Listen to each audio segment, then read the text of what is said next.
ഈ പരിപാടി ഔപചാരികമായി ഉദ്ഘാടനം നിർവഹിച്ച ആരോഗ്യ കായിക വകുപ്പ് മന്ത്രിയും എൻ്റെ ഗുരുനാഥനുമായിട്ടുള്ള ശ്രീ കബീർ മാസ്റ്റർ, ഇവിടുത്തെ അധ്യാപകരെ, പ്രിയപ്പെട്ട സുഹൃത്തുക്കൾ, പിന്നെ ബാക്കിയുള്ള നമ്മുടെ കഴിവിൻ്റെയും ബുദ്ധിയുടെയും വിദ്യാഭ്യാസത്തിൻ്റെയും ഒക്കെ കാര്യങ്ങളാണ് ബാക്കിയുള്ള ജീവിതം. അപ്പം നിങ്ങൾ ആരും എങ്ങനെ ഉപയോഗിക്കില്ല എന്നുള്ളത് ചേർത്ത് കഴിഞ്ഞാൽ നിങ്ങൾ പരിപൂർണമായി വിജയിച്ചു ജീവിതത്തിൽ എന്നുള്ളതാണ്.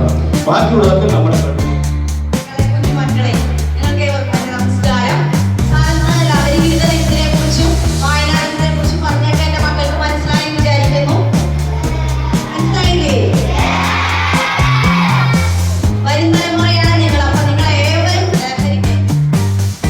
ആദ്യത്തെ ചടങ്ങ് തന്നെ അവർക്ക് എത്തിച്ചേരാൻ കഴിഞ്ഞൊരു വലിയ സന്തോഷം. അതുപോലെ തന്നെ അവർക്ക് പ്രത്യേകിച്ച് നന്ദി പറയുന്നു. അതുപോലെ നമ്മുടെ വിശിഷ്ട വ്യക്തിയായ VC കബീർ മാസ്റ്റർ, സാറെ കുറിച്ച് പറയുമ്പോൾ ഒന്ന് രണ്ട് വാക്കുകൾ പറയാതിരിക്കാൻ പറ്റില്ല.